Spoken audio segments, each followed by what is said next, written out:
efetivamente não ocorreu, é que os resultados no primeiro semestre deixaram a desejar. Então a gente, no fundo, esperava ter um melhor resultado no primeiro semestre.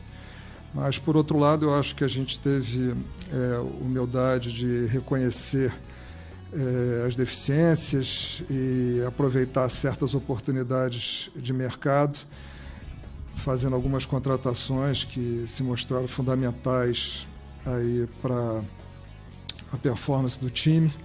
E o futebol é um pouco isso mesmo, é tentativa e erro, e eu acho que é papel da diretoria estar vigilante 24 horas por dia, sempre avaliando o elenco, comissão técnica, etc., para tentar melhorar aonde a gente puder efetivamente aumentar a performance do time. E foi isso que, de uma certa forma, a gente fez. Eu acho que os insucessos do primeiro semestre deixaram claro aonde que a gente tinha que atacar, e nós fomos aproveitando algumas oportunidades aí. O futebol hoje em dia é profissional e vale o que está escrito, vale o que está no contrato. Então, multa rescisória em contrato existe para ser paga.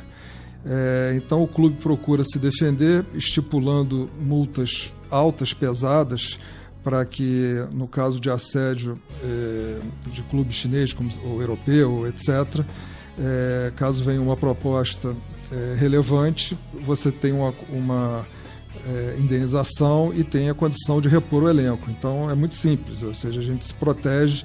Você vê que a gente já passou agora a janela que encerrou em agosto e não perdemos nenhum jogador.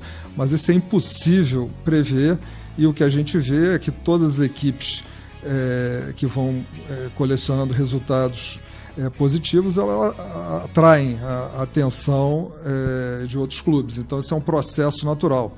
Mas a gente aqui tem que se defender na base das multas rescisórias. Em princípio, o Flamengo não pretende perder jogador nenhum, conta com esse elenco aí, inclusive para o ano que vem, apesar do foco ser o Campeonato Brasileiro aqui, que a gente ainda tem 11 jogos que são muito importantes para a gente.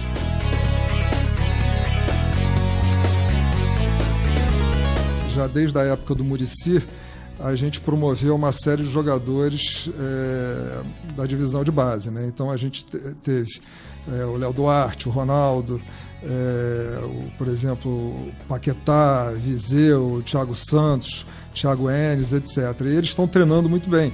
Só que o que acontece? O elenco é numeroso.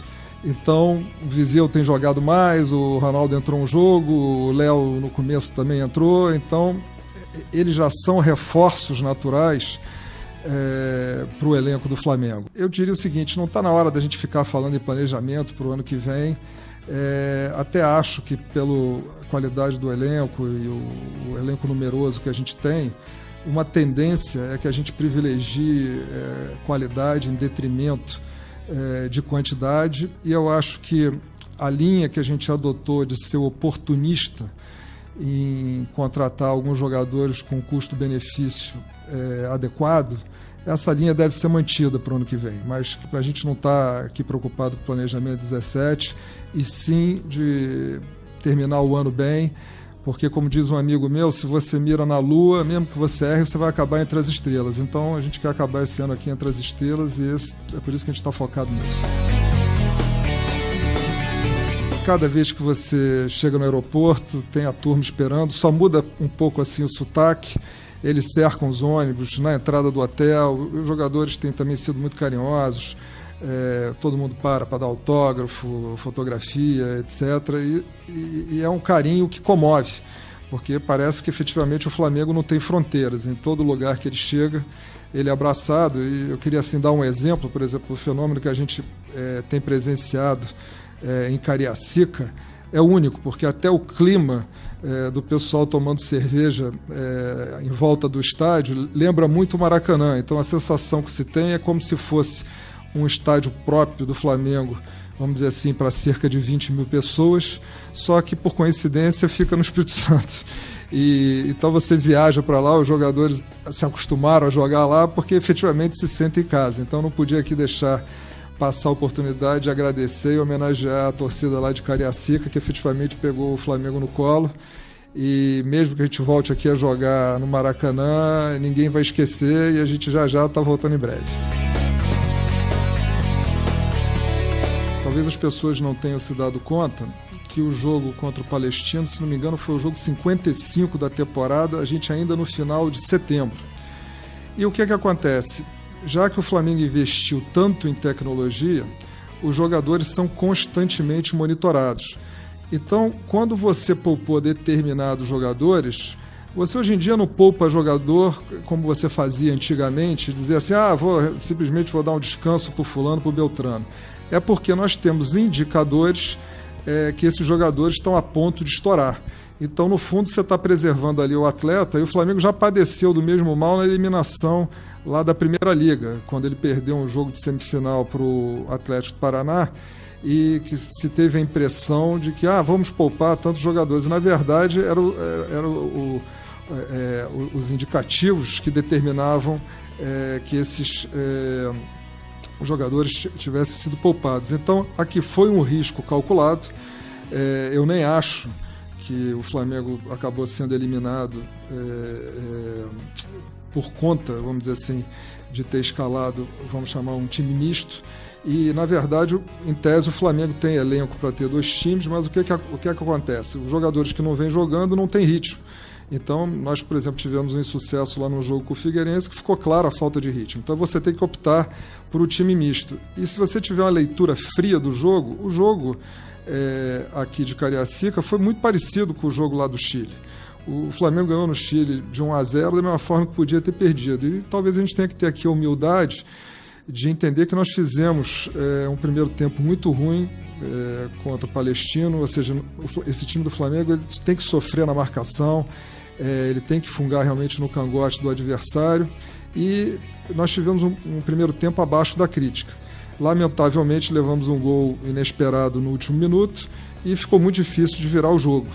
Agora, vamos ver aí, o tempo vai dizer, porque efetivamente agora nós temos mais 11 jogos para o restante da temporada. E o elenco, esse jogo de amanhã já é crítico porque acabamos de jogar anteontem. Então, mas passado esse jogo, nós já vamos ter uma semana para poder recuperar o elenco para o jogo seguinte. E pode ser que a longo prazo tenha uma vantagem nesse aspecto. Então, vamos ver como é que termina o ano. Entendeu? Eu acho que se a gente terminar o ano bem no Campeonato Brasileiro, a turma vai esquecer que houve essa eliminação na Sul-Americana, os insucessos do primeiro semestre, mas é muito importante que a gente termine o ano bem. E dá para prometer, assim, sem sombra de dúvida, muito esforço, muita dedicação. Vocês podem ter certeza que todo mundo do departamento de futebol, do porteiro ao vice-presidente de futebol, passando por diretoria, comissão técnica, jogadores, estão todos imbuídos de terminar o ano bem, de terminar o ano com conquistas. Todos eles estão muito motivados, porque eles também crescem profissionalmente. É sonho de tudo que é jogador, é jogar no Flamengo para poder ser abraçado por essa torcida, todo mundo louco para voltar para o Rio de Janeiro, todo mundo louco para levantar a taça, para botar a faixa. Assim, muita dedicação para que a gente termine o ano efetivamente bem. E do nosso ponto de vista, vocês podem ter certeza que a gente pensa futebol 24 horas por dia. Muitas vezes quem está do lado de fora tem a sensação que quem está aqui do lado de dentro só tem aquela visão de dentista de cima para baixo, mas na verdade nós estamos observando tudo, e é por isso que de um jeito ou de outro a gente acaba conseguindo consertar o avião no voo e alçando voos mais altos.